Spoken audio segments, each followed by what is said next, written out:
And I'm supposed to get my shoes, one of my pairs of shoes, the like really cheap ones, the $60 ones I had. Yeah. So I'm supposed to get those today. Like they were supposed to come in on the 11th. I was supposed to get them on the 11th today. Now it's the 13th when at first it was the 12th. I have not heard a single word, like genuinely a single word. And I always get upset because I was just like, damn, I had an outfit to wear these tomorrow. But That'd be the worst. I was just like, bro, why do they not have anything? Like they sent me the message that the shoes got authenticated. They shipped them off to Vegas for authentication, so that means it's supposed to come to me and be here on the 11th. And I'm just sitting here like, bro, what the fuck? Like this is supposed to be, a slam dunk. This transaction supposed to be easy. If I get the shoes from Nike before I get the shoes from eBay, I'm firing their ass up. Editor LQ here, letting you know I had to fire their ass up because they did not send me my shoes. But anyway, back to the podcast. I guess I gotta get rid of all this porn on the computer. Damn. Sure, buddy. I don't believe that for a second. All right. Welcome everybody to the Shonen Speakeasy. It is your boy LQ. And it's Big Chill, aka Landon. You know what it is. It's Claude. What's up, y'all? So today, talking about J. Cole's Port Antonio track. It's been getting quite a bit of buzz on the internet after coming from his short hiatus during the Kendrick and Drake beef. He comes back with this track that's produced by DZL Omen and, of course, himself. And we just wanted to talk about how we felt about the song. So just starting off with Claude, because I guess he helped us out by having the most recent listen. Go ahead and give us your thoughts on the track. Yeah. It's funny because we just recorded this. We had technical issues, so I'm going to say it again. I like the song overall. Not even keep it short. I like the song. I like the first verse. I like the second verse a lot. I had to go with the beef. Spoiler alert, I know how y'all feel. It's very funny. I'm in a different camp. But I like the song. That's all good, though. There's nothing wrong with that. Yeah, I honestly, I can give more context on it. For the second part, I liked it just because, I do think there are still some people out there like, J. Cole's gonna say something. Why didn't J. Cole say this or this and that about the beef? Because there are still people out there who think that Drake is gonna release a new track any day now. There's still diehard people on Twitter, depending on where you're at on the internet. So depending on where you're at, I can see why he still made that second part. And the first part's just good. There's not really much to it. It's just a good first part, whether you care about the beef or don't. So makes sense. That's all I got. Yeah. Go ahead, LQ. Oh yeah. So He's like, what the hell? Love the first. No, I didn't forget it all. I love the first verse. I think that it's a masterclass of J. Cole's writing and how good he can be with the mano y mano on you ×2 line, bringing in the scheme, the Michael Jackson scheme. With I was Mike in red leather trying to tell him to stop. You better beat it for you use the heavy metal to get popped. We was a mean ass wing and a hell of a shot. But if no team draft King, then he gonna beat on the block. Thought that was amazing scheme.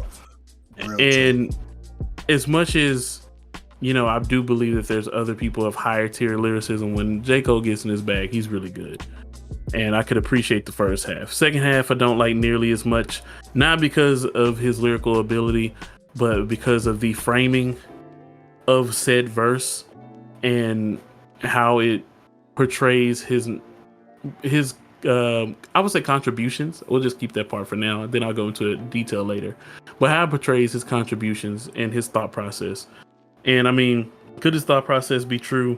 In some regards, I will say yes, but there's other things that he's also said that contradict it, but I'm just going to go over that later.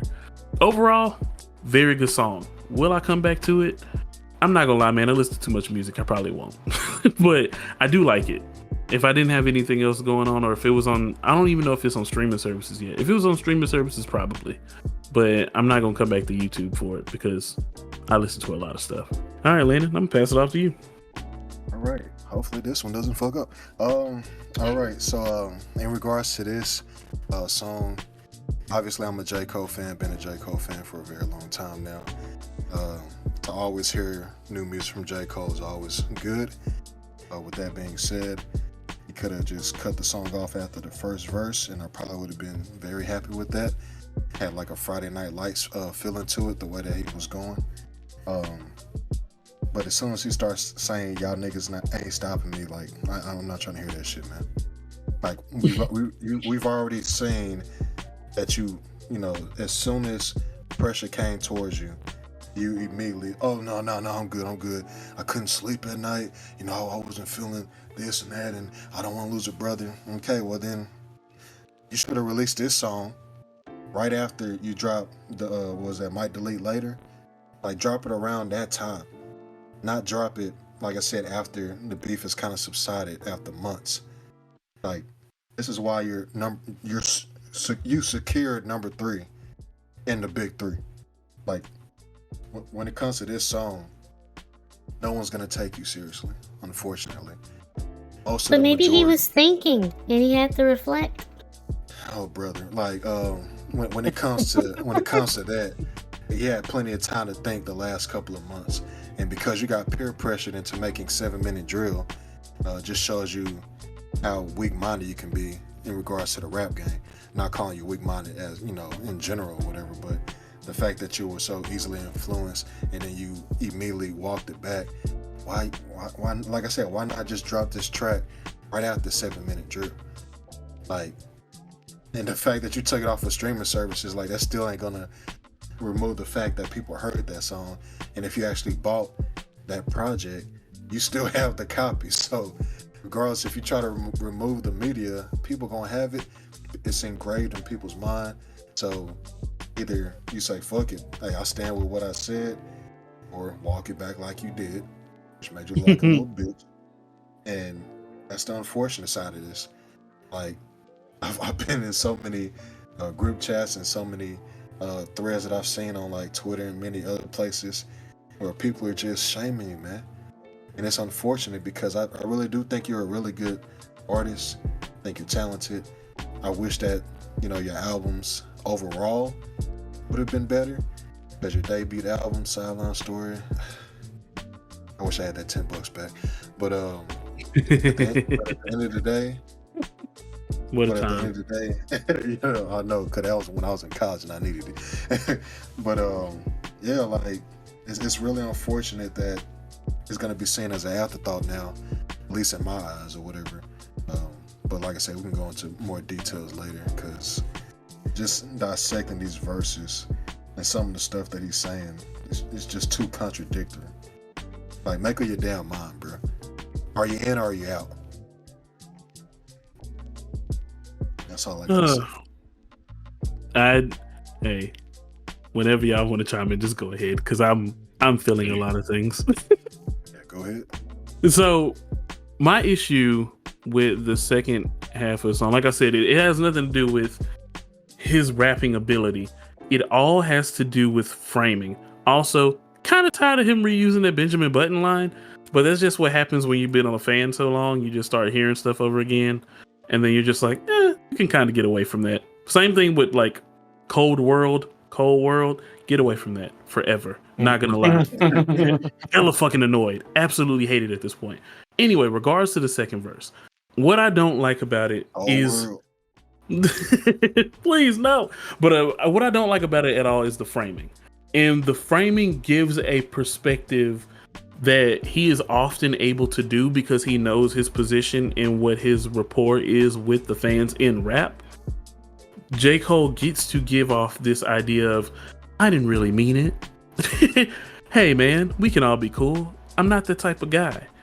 And the thing that kills me is like, you have a history of doing this. And that's what aggravates me. It's just like when he made False Prophets, which honestly at many times it was labeled a Kanye diss. Mm-hmm.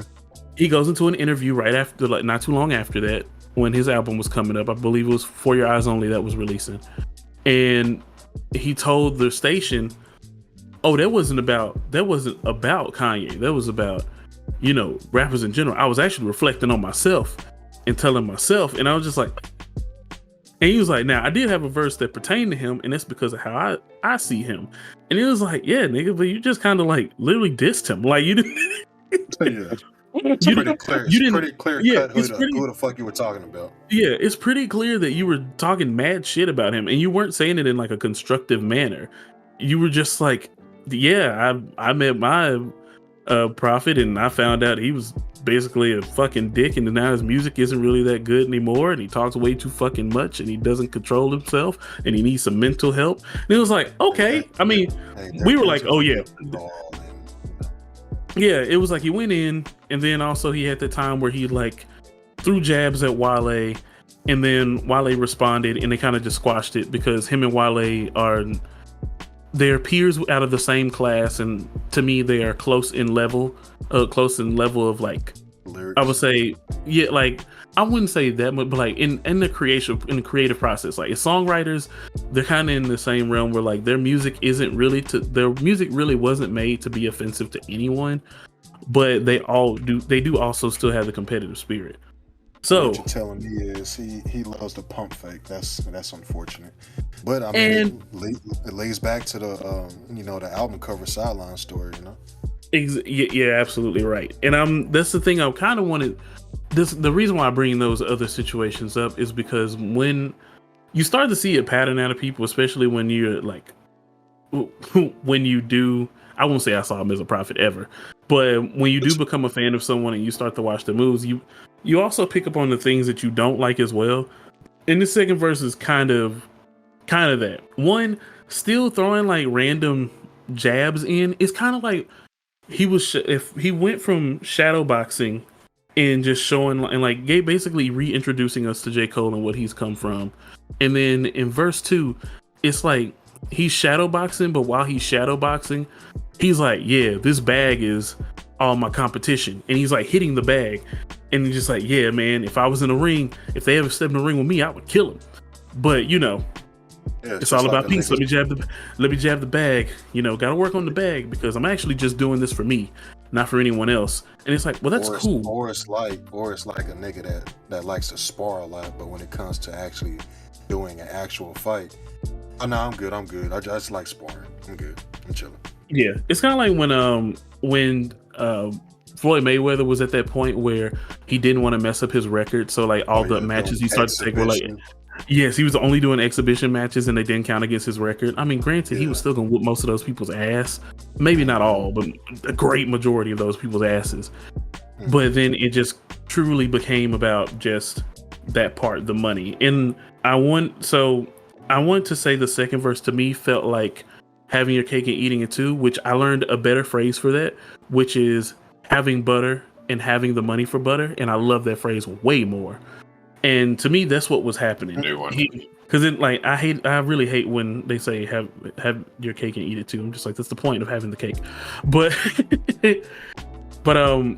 the part where he gets to me with that, and also in relation to Kendrick's Euphoria verse when he said, I hate when a rapper talk about guns, but somebody dies and turns into nuns.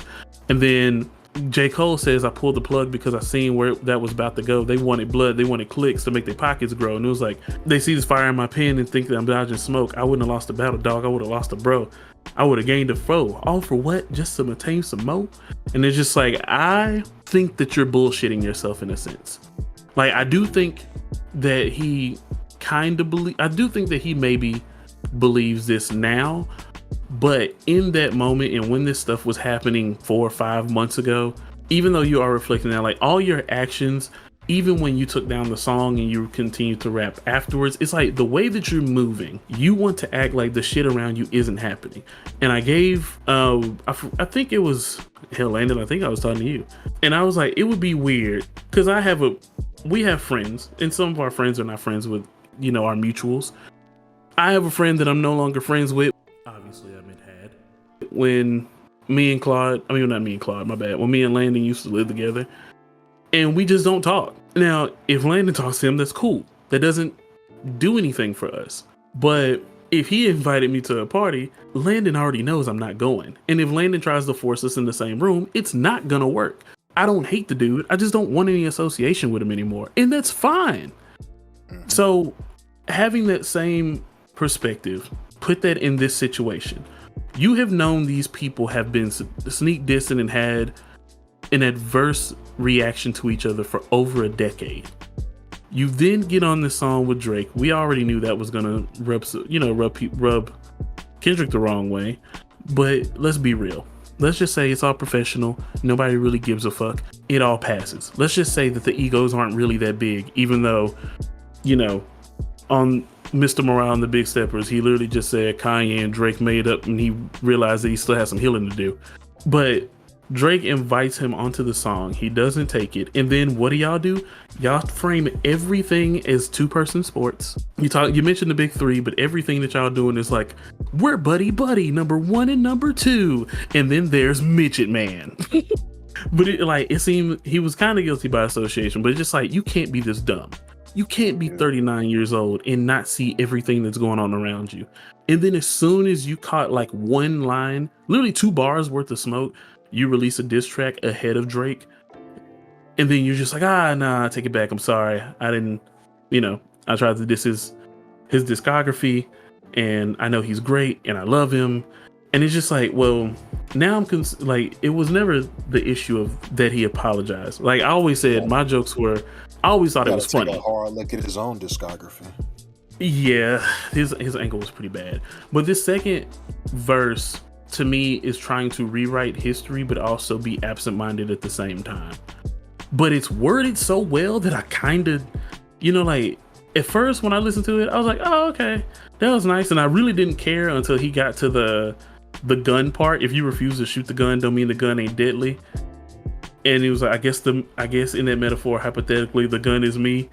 And I text back like, guess a gun ain't what I'm trying to be, my nigga. And I was just like, first of all, don't explain punchlines like that to me. I really hate that. I'm not fucking stupid. I know that you're the gun in this. Yeah. But the second part was, but hey, you'd be surprised how many people probably didn't understand that.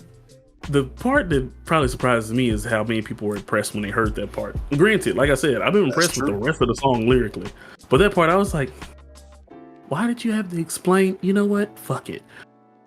And my thing is, if you were this smoking gun and you shot off, and then you're just like, oops, let me put the safety back on.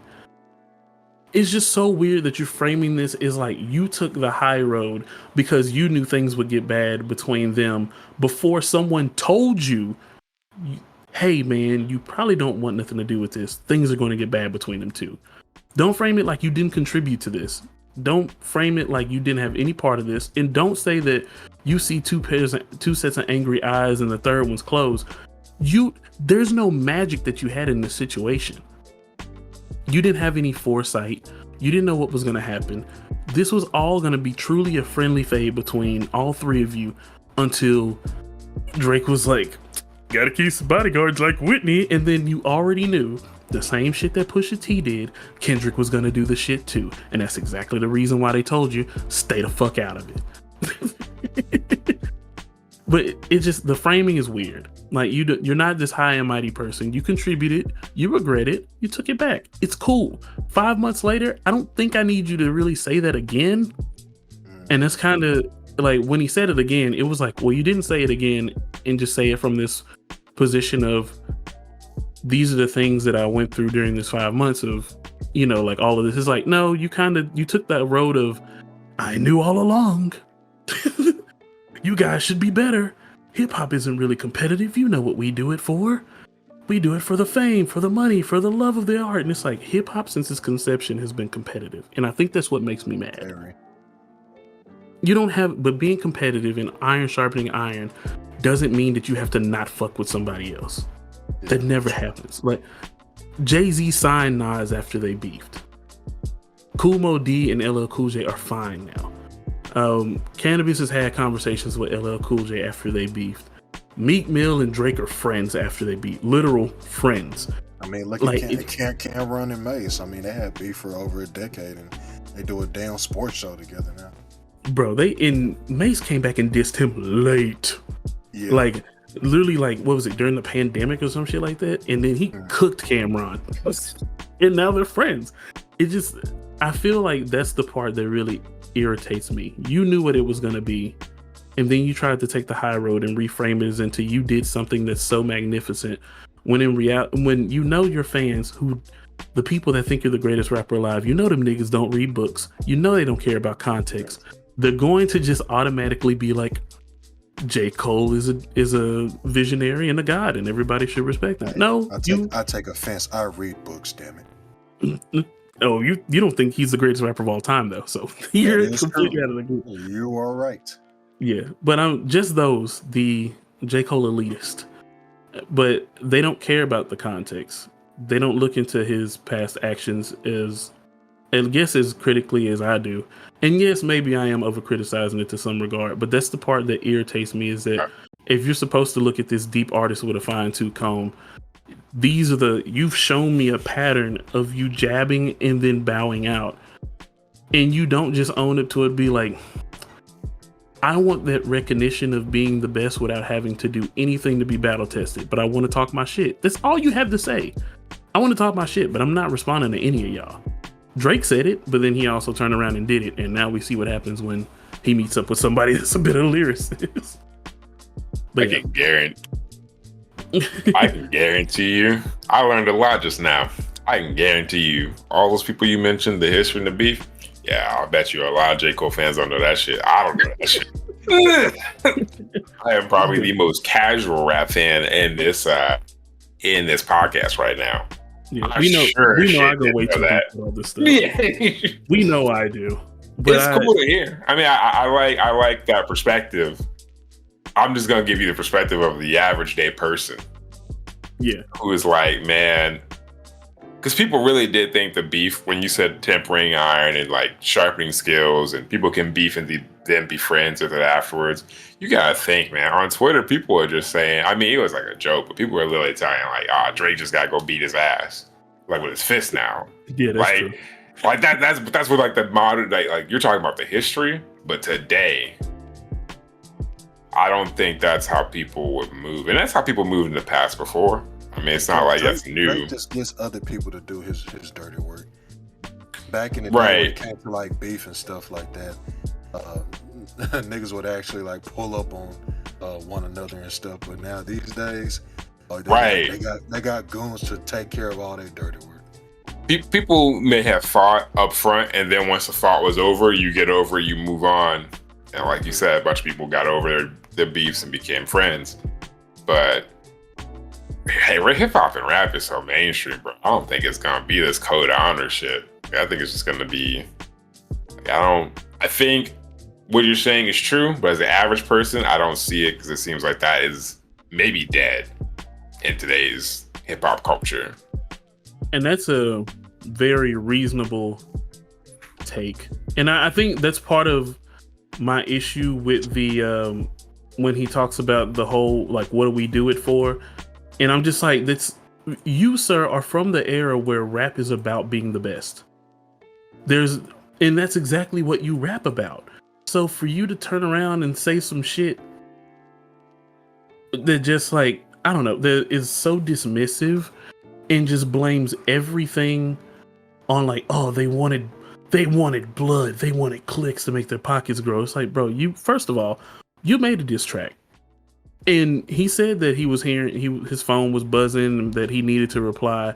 And it's like, not only did you buy into it and you thought that you could do this and get away with it, you made like this long ass 2-beat song, called it just a warning shot. Like, you fell for the trick, and then you went back, and now you're trying to be like, oh, I get it. Y'all did it just to protect your legacies. And me, on the other hand, I'm glad. What was that line? I'm glad I'm finally free. Free of what? He said he's free, bro. He's free from. Hey, bro, he's free from the chains, the struggles of trying to be number one, man. Yep. He's free from the struggle. Yeah, they stripped me of my spot, and now I'm finally free, my nigga. They say I'm picking sides. Don't lie on me, my nigga. You know, maybe like it said, seems he'll like never have to worry about being 1 or the 2. He's the 3 completely. You know, maybe that's how he started. Because J. Cole is what, 30? You said 39. Yeah, he's 39. Maybe when he started rapping, that's what it's about. But maybe it's changed. Maybe bro honestly just hates. Maybe he doesn't agree with any of that. He said he anymore. was the UNO And here we are, a couple of months later. You're number 3. Okay. I mean, Yeah, I mean, I can't. A couple months. I mean, you never know, though, man. Maybe this changed him. maybe he's at a come to God moment. I don't know. See, and that's the thing maybe where he went through therapy. Who knows? Maybe he heard Mr. Morale again and said, "You know what? That's a good idea, Kendrick. I'll go to therapy too." And the thing is, I think that part is actually true. I do think that there was some real deep reflection, and I do think that he is a person that acts and then reflects instead of reflecting and then acting, and it makes him look bad. And it's like I get it, but like also this is part of his album rollout in addressing it, so he knew that this would garner the most attention. So it's like, so when they were doing it for clicks to make their pocket grow, did you also turn into that? Like, when he said, what was it about? I hate what raps become, but like, do not disturb signs. Can't knock it if I see it's about the dough. They instigate the fuckery because they see it's profitable. But singing stop the violence tunes when dudes in hospitals. And it's like, well, for one, overall, you and Kendrick are on the same page, and that's the only thing you really mentioned about y'all being on the same page is like the likening to where you hate what raps become, and you see that, you know, a lot of people are doing stuff just for profit. But you look at this man that you say you love and you owe so much, and you don't see that in him. Like, we see it. Like, I want to know what kind of you can't like someone and then not like some of their actions, though. You think that's not possible? I don't think that's really. You know what? That's true. You can, but I think the issue with it is like, when you business-wise continue to align yourself with that, what are you really doing? You can still, me and you can be best friends, and if you want to sell dope, we can still be best friends. I don't ever have to agree with it, but I'm not gonna get out there and help you sell dope just because we're friends. Like, yeah, you know, that's a fair counterpoint. Like, we'll forever be friends. We'll forever be friends, but I'm not about to go support you and like help boost you in this situation, like help boost what you're doing in the thing, like in a way that contradicts me. Like, uplifting you to contradict myself just doesn't sit right with me. And that's what he. And if you had a problem with the reverse of that, which is tearing someone down to uplift myself, how does the opposite of that not bug you a little?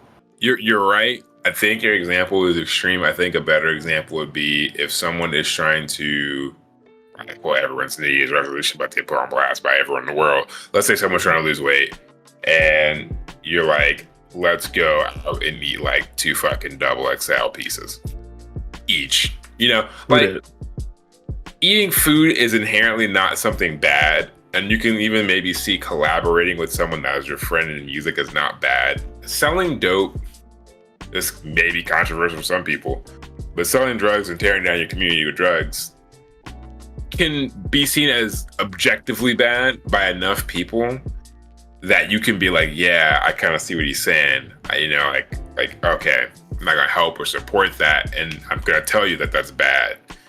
But it's hard to tell people like, hey man, we shouldn't get ice cream, or like we shouldn't get a pizza, because I fucking love pizza.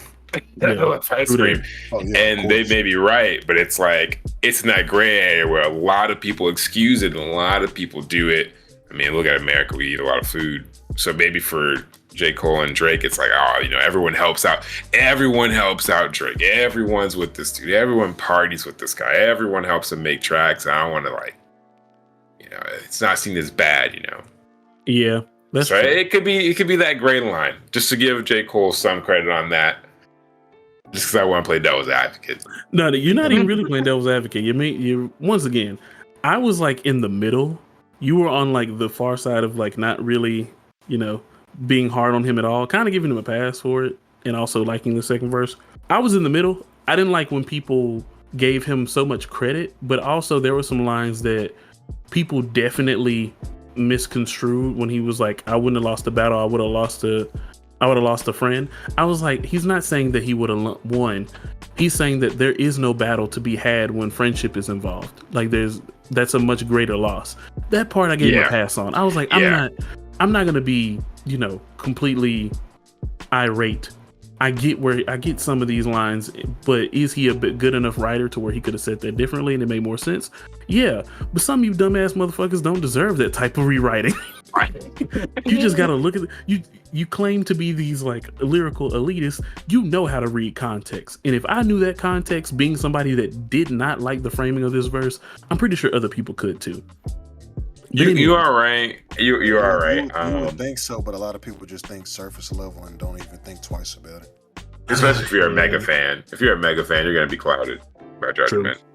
Oh, of course. There's plenty of times that's happened to me. And I will say I'm definitely on the whole give him a pass thing, and I just enjoy the song, but I wouldn't say I'm gonna go back and listen to this song a lot. I kind of just see this literally as a response, and it's cool and all, but I'll go back and listen to Not Like Us. I'll go back and listen to Euphoria. Oh yeah, Euphoria is a classic. That's the best song that came out of the whole beef. I don't care what nobody say. Yeah, I mean, only because 616 LA isn't on streaming services, or I would argue for that, but I can't because it's not on there. It's on YouTube somewhere. Yeah, it's on YouTube and Instagram. That's all I got. Yeah, yeah. But I'm not gonna say he's the greatest or the best, or his beef, or I'm not gonna say like, oh, his diss or he had a diss, it's gone. You know, I mean, he basically did what all these other people are about to start doing when this Diddy trial start. They're gonna try to, distance himself away from anything bad, and try to make everybody see the good in them and stuff like that. I think that's what's about to happen. You mean distance themselves from J. Cole? No, I'm saying like J. Cole is doing what other niggas are about to do when it comes to the Diddy trial. He distanced himself from this beef. Try to make it seem like he's holier than thou. Oh, that's them. That they were doing their own thing. I backed out. I already knew what was going to happen, so I backed out and stuff like that. Like I'm saying. I see what you're saying. So much talk about Diddy, but that's a whole nother topic. Yeah, it is. I could go on and on about ideas and possibilities about that. But that's real bad right there. And that's going to be an episode itself, because that definitely deserves that length of time. Yeah. But I don't. But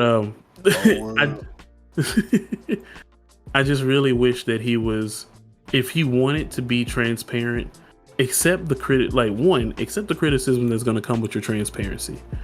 I think that was I think that's something that both Kendrick and Drake excelled at throughout their writings.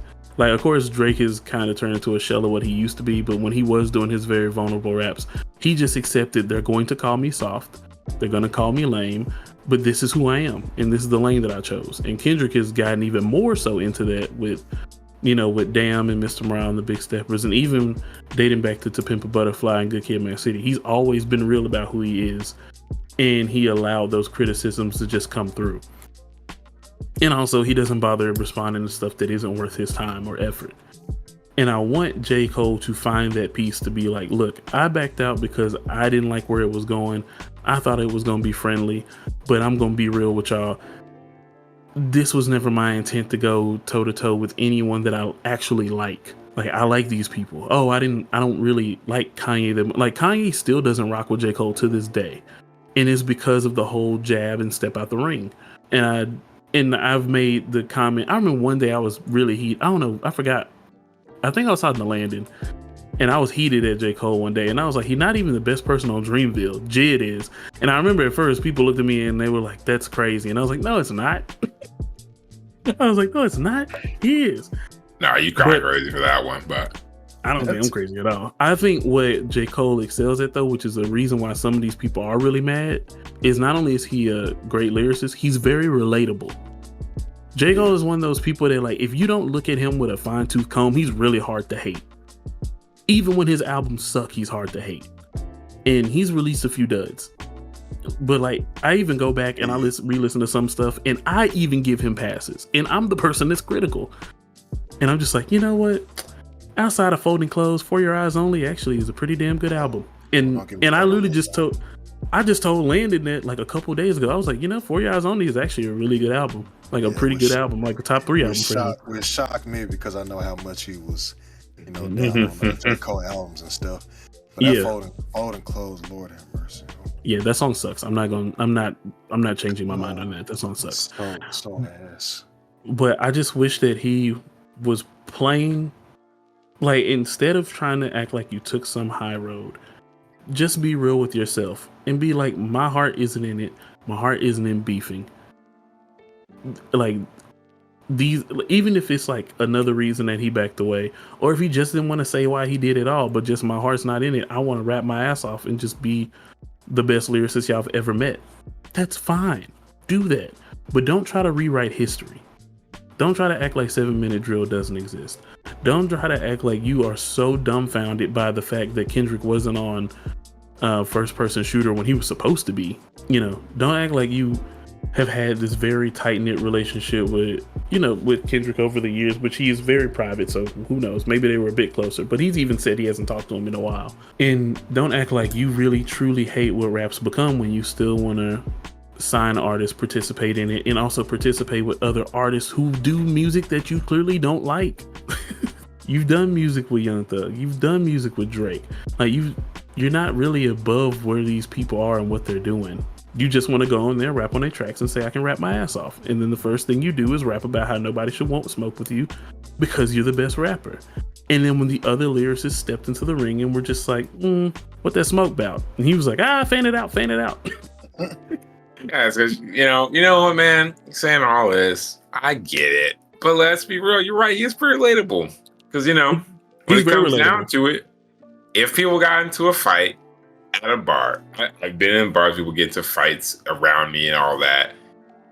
If someone actually gets crazy enough to throw the first punch, the other person's like, this dude's crazy, I'm leaving. That's literally how it usually goes. Or they fight back, but if they do fight back, it's not like a bar fight scene in the movie. Everyone doesn't jump in. Everyone looks like, are they for real? Yeah, they're like, these motherfuckers crazy. They're fighting.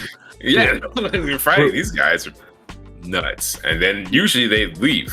And I think that's why a lot of people give a pass, because, like, let's say you did just go ha and like pinch your friend, and he just came around and freaking haymaker you in the face. You're like, wow, I don't want to be here anymore.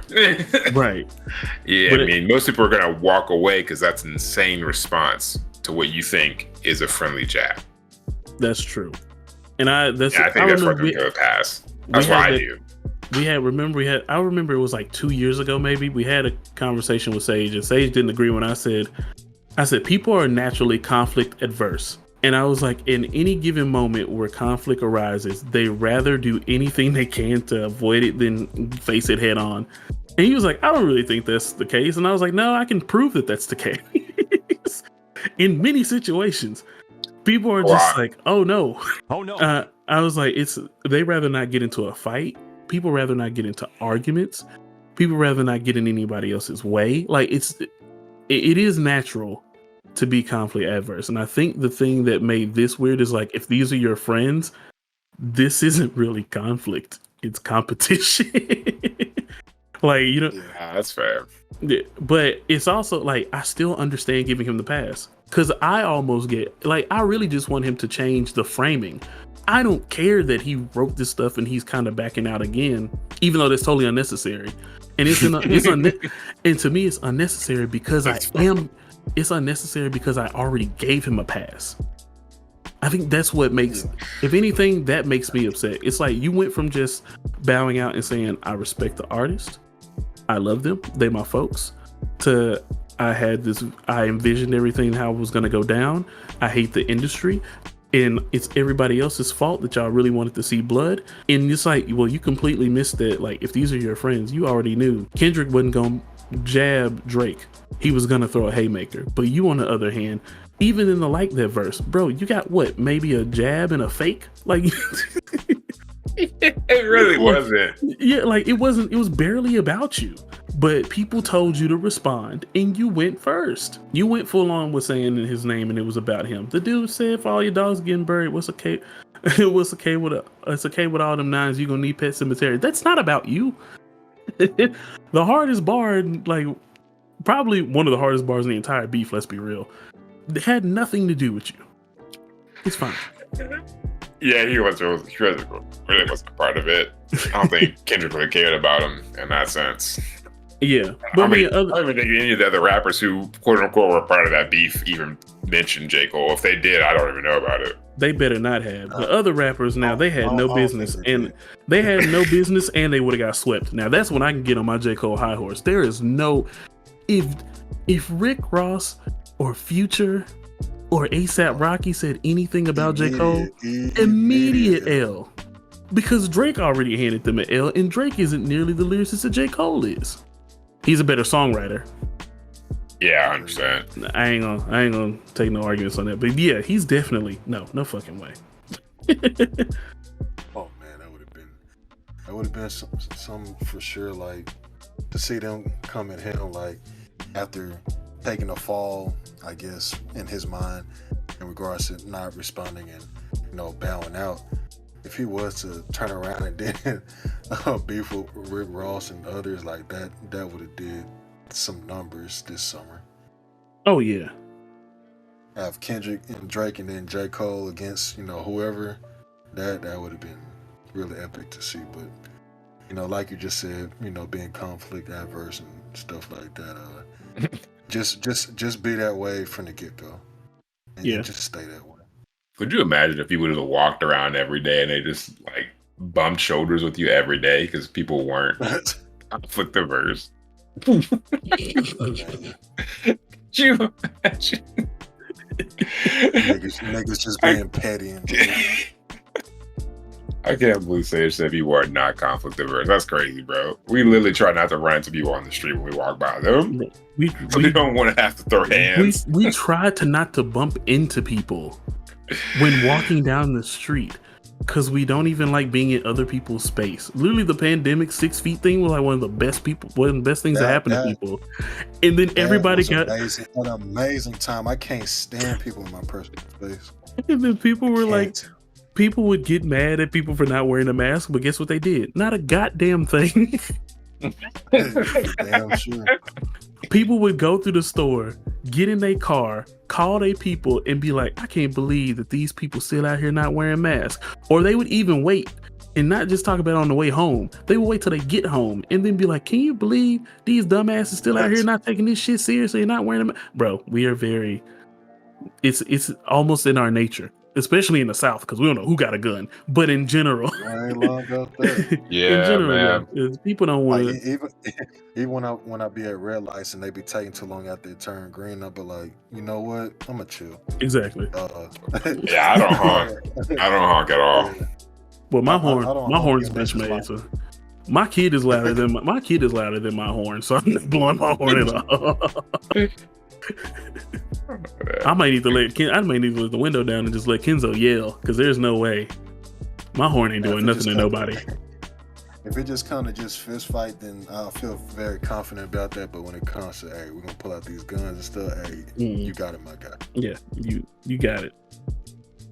Yeah, man. I say, yeah, you know what? I'm just gonna switch the lane, and you can stay parked there at a green light all you want, brother. Hey, you need to take a nap here? I got a pillow in the trunk. Yeah, I got a bottle of water for you too, bro. Right? But yeah, I just overall the song is still good. The framing of this is bad. The frame of the second verse is bad. The first verse makes me excited for the fall off, but I've been prepped for the fall off for so long that, like, for anyone that is a way bigger J. Cole fan than I am, you're more excited than I am. I am excited, but you're definitely more excited than I am. Just because it's been teased. Yeah. It's been teased for so long that it's just like it's kind of like the Skulls album from Lupe, or like the LUP end. It's just like, man, you'll probably release it when you're like 60 and I won't care. But at least the fall off is definitely something that's real. Or like people that are waiting for Detox. Anybody that's still waiting for Detox, I'm laughing at you. You're an idiot. Yeah. You're a stone cold idiot. He's been talking about fall off since I think KOD, I think. Yeah. But yeah, it's definitely time, my guy. I mean, if you hype it up as much as you've been hyping it for the last few years or so, and you drop that shit and that shit just average, I'm gonna have a big problem with that. Man, yeah, that's it. I've definitely talked about it a little bit longer than I thought I would. Yeah, I ain't got nothing else on this. Me either. I mean, the fact that we was even able to talk about, one song this long was pretty impressive. Oh yeah, that's what we do, man. We analyze, we break down and review. I'm average as hell, bro. I just came in here with my layman terms. I mean, but the thing is, you're more of the musicality person, so you definitely could speak to some other stuff even better than we could. I appreciate it. Like I told you, Sure. I played the tuba in one competitions. I can't read sheet music anymore.